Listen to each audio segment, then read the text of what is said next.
दोस्तों कहीं भूल तो नहीं गए इस तथाकथित पुष्पा को? जी हाँ दोस्तों, यही है बंगाल का जहांगीर खान, जो ममता बनर्जी, अभिषेक बनर्जी और अपने गुंडे के बल पर खुद को पुष्पा कहता था। अब बोलता था साला झुकेगा नहीं, लेकिन उसकी औकात आईपीएस अजय पाल यानी कि सिंघम ने दिखा दी और उसका पुष्पागिरी उसकी गांड में घुसेड़ दी। अब उसकी हालत ऐसी हो गई दोस्तों, एसटीएफ ने जब से उसे टांग लिया तब से उसके सितारे गर्दिश में चले गए। उसे घर पर लोगों ने हमला कर दिया, घर में तोड़ फोड़ मचाई, उसे गाड़ी घर अंदर सब कुछ तोड़ा फोड़ा लूटा। दोस्तों ये बदले की भावना नहीं है, ये अति का अंत है। कहा गया किसी को इतना ही मत सताओ कि डर ही खत्म हो जाए। ये जो पुष्पा टीम था, जहांगीर, अभिषेक बनर्जी, ममता बनर्जी, ये सब अपने गुंडों के बल पर बंगाल के लोगों को दबा के रखा था, दबा के बोलने तक नहीं दिया जाता था। लेकिन जब उसकी हालत खराब हुई, सितारे उसे गर्दिश में गए और बीजेपी की सरकार आई, तो यही पब्लिक आज इनको सबक सिखा रही है। दोस्तों आए दिन आप न्यूज में देखते होंगे, रोज कोई न कोई टीएमसी का नेता पकड़ा रहा है, कभी पैसा लेते हुए, कभी घूस लेते हुए, कभी कटमनी में।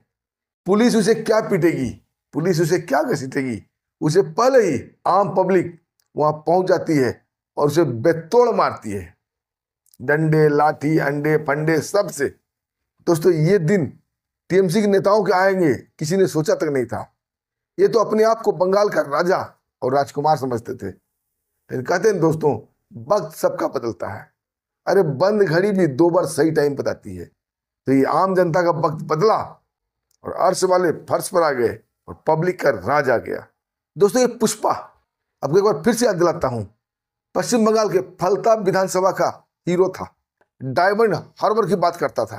अब बोलता था दिल्ली से चाहे कितने लोग बुला लो, डायमंड हार्बर मॉडल चेंज नहीं हो सकता। लेकिन एक आईपीएस सिंघम अजय पाल ने उसका हार्बर मॉडल को अंदर डाल दिया। जब सिंघम ने उसे चेताया तो बंगाल में अपनी इज्जत बरकरार रखने के लिए उसने खुद बयान दिया कि मैं पुष्पा हूं, तुम सिंघम हो तो मैं पुष्पा हूं, और पुष्पा साला झुकेगा नहीं। पुष्पा तो झुका भी, भागा भी और अब पिटा भी रहा है। कैसा पुष्पा? दोस्तों एक तस्वीर दिखाता हूं। दोस्तों ये तस्वीर जो आप देख रहे हैं, ये पुष्पा की यानी कि जहांगीर खान की गिरफ्तारी के बाद का है। जहांगीर खान तो उसी वक्त से भागा हुआ था जब से फलता विधानसभा में री वोटिंग हो गई थी और अपना चुनाव छोड़ के वहां से भाग निकला था। और कहाँ था नहीं था किसी को नहीं मालूम था। और बंगाल हाई कोर्ट से उसने अपने आप को सलामती के लिए, गिरफ्तारी से बचने के लिए बेल भी ले लिया था। लेकिन जब उसकी मियाद समाप्त हुई, तारीख समाप्त हुई, दोबारा कोशिश किया तो हाई कोर्ट में जज साहब ने कहा अब नहीं, बस। उसके बाद दोस्तों ये छिपा छिपा भागता भागता रह रहा था। और कहाँ रह रहा था पता है? इंडिया और नेपाल के बॉर्डर पे। इसकी प्लानिंग थी नेपाल से बांग्लादेश जाने का, क्योंकि इन्होंने जिंदगी भर बांग्लादेशियों को घुसाया भारत में और बंगाल की डेमोग्राफी को चेंज किया। और जब अब इसकी हालत खराब हुई है और शुभेंदु सरकार और बीजेपी ने बांग्लादेशियों के साथ साथ इनको पेलना शुरू किया है, तब इसे बांग्लादेश याद आ रहा है और ये पनाह पाने के लिए बांग्लादेश की ओर भाग रहे हैं। लेकिन बॉर्डर पर बीएसएफ इतनी टाइट है, उधर से भाग नहीं सकते थे, इसलिए ये बंगाल से नेपाल और नेपाल से बांग्लादेश जाना था। और नेपाल की अंतर्राष्ट्रीय सीमा पर किराए के मकान में रह रहा था। लेकिन अपने किसी जानने वाले को फोन किया और पुलिस, बंगाल की जो पुलिस है अब बिल्कुल उत्तर प्रदेश की पुलिस बनी हुई है। इसके हर जानने वाले का कॉल ट्रेस हो रहा था। और जैसे इसने अपने सहयोगी को कॉल किया, बंगाल की पुलिस ट्रेस करते हुए एसटीएफ के साथ उसे धर दबोचा और उसे घसीटते हुए लेके कलकत्ता आ गई। जैसे लोगों को पता चला कि पुष्पा यानी कि जहांगीर पकड़ा गया है, दोस्तों लोगों का हुजूम टूट पड़ा उसे मारने के लिए। पुलिस किसी तरह मशक्कत करके उसे बचाते हुए लेके कलकत्ता आ गई, नहीं तो पब्लिक उसे मार देती। लेकिन पब्लिक का गुस्सा ठंडा नहीं हुआ, वो गुस्सा फलता निकला उसे घर पे। आम पब्लिक जाके उसे घर के तोड़ फोड़ की, उसे गाड़ियों को तोड़ा, दरवाजा को तोड़ा, अंदर की भी लूटपाट मचाई, तोड़ फोड़ किया।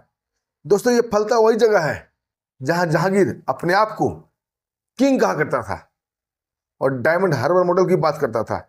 और आज उसी जगह पर इसकी औकात 2 कौड़ी की नहीं है। दोस्तों कहा गया है अति के बाद अंत होता है, और ममता बनर्जी और इसके गुंडे, इसके अमचे चमचे बेलचे, इन्होंने बंगाल में अति कर दी थी। जो सबका अंत हो रहा है। और बंगाल में ममता की तो दोस्तों चौतरफा मुसीबत, चौतरफा भी नहीं 10 तरफा मुसीबत आ गया है। अब गिनाता हूं मैं, गिनते जाइए। पहला, ममता बनर्जी अपना चुनाव खुद हार गई। दूसरा, बंगाल में टीएमसी की करारी हार हुई।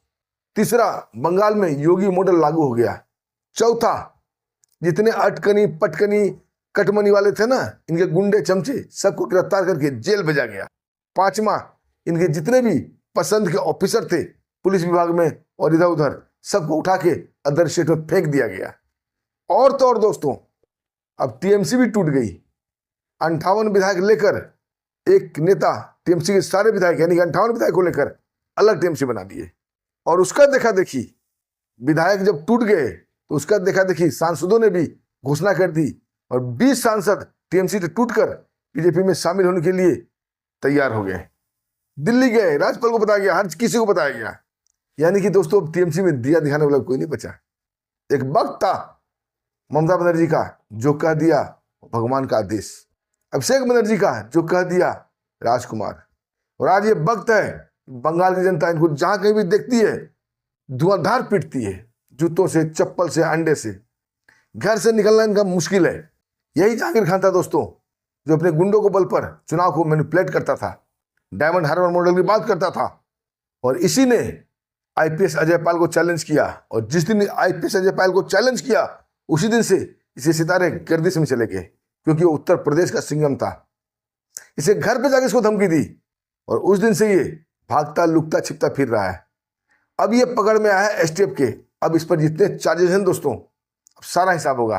और इतने इसके ऊपर केस है दोस्तों, इसके जीवन भर बेल नहीं मिल पाएगा। ये जेल से बाहर निकल ही नहीं पाएगा। दोस्तों इसके ऊपर इतने केस हैं, उसके कुछ केस मैं आपको गिनाता हूं। हत्या के कई केस हैं इसके ऊपर। जबरन वसूली के तो बंगाल के हर थाने में इसके ऊपर केस है। दंगा भड़काने के कई केस इसके ऊपर हैं। और सबसे बड़ा मनी लॉन्ड्रिंग का केस। ईडी, एनआईए, सीबीआई सब इसके पीछे पड़ी हुई थी, लेकिन ममता बनर्जी अपने शासनकाल में बचा रही थी। अब देखिए दोस्तों, सारा हिसाब होगा।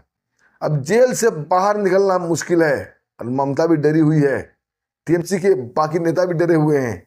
अब इनका क्या होगा दोस्तों? अभी तो 1-1.5 महीना ही हुआ है बीजेपी की सरकार को। आगे आगे देखिए क्या होता है। इन्होंने आम पब्लिक का जीना हराम किया था और अब आम पब्लिक इसका जीना हराम कर देंगे। दोस्तों ममता बनर्जी अपने शासन के लिए, अपनी कुर्सी के लिए, अपनी गद्दी के लिए मुस्लिमों का इतना मन बढ़ाया था कि ये हिंदू घरों में घुसकर बहन बेटियों का बलात्कार करते थे, जब मर्जी से छेड़छाड़ करते थे। दोस्तों पब्लिक अंदर ही अंदर घुट के रह गई थी। अब वक्त आया है, अब सारा हिसाब होगा। और वो वक्त दूर नहीं दोस्तों, जहां टीएमसी को देखते ही, उसे गुंडे को देखते ही पब्लिक दौड़ा दौड़ा कर खदेड़ खदेड़ कर मारेगी। सबका हिसाब होता गया। कल्याण बनर्जी पिटा ही गया, अभिषेक बनर्जी पिटा ही गया, जहांगीर की गाड़ में बाजू हो ही गया और जहांगीर को एसटीएफ ने उठा ही लिया। अब एक रह गई है सियानी घोष। अब देखिए सियानी घोष कब पिटाती है। उसी ने कहा था आंखों में मक्का और दिल में मदीना, और जैसे बीजेपी जीती तो हनुमान चालीसा गाने लगी। अब देखिए उसकी मदीना और मक्का कैसे निकलती है।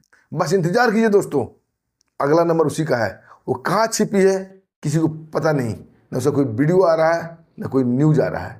वो पब्लिक को जहाँ दिख गई, पब्लिक उसके ऐसे कपड़ा फाड़ेगी जैसे टीएमसी वाले ने हिंदुओं के घरों में घुसकर कपड़ा फाड़े थे। दोस्तों इनकी कहानियां बताने लगूंगा ना, कई घंटे बीत जाएंगे। आप सबको मालूम ही है, मेन न्यूज मुझे देना था, जहांगीर पकड़ा गया और उसके घर में तोड़फोड़ हो रही है, पिटाई हो रही है। आप लोग अवगत करा दिया दोस्तों, बाकी आप सब समझदार हैं। और अपने दिल की बात कमेंट के माध्यम से जरूर लिखिएगा कि सियानी घोष के साथ क्या होना चाहिए और उस जहांगीर यानी कि पुष्पा के साथ क्या होगा। दोस्तों कमेंट में जरूर बताइएगा। और इसके साथ ही अब हमें आज्ञा भी दीजिए, फिर मिलते हैं एक शानदार सच्ची कहानी के साथ, एक पर्दाफाश के साथ। तब तक के लिए नमस्कार, जय हिंद, जय भारत, जय श्री राम।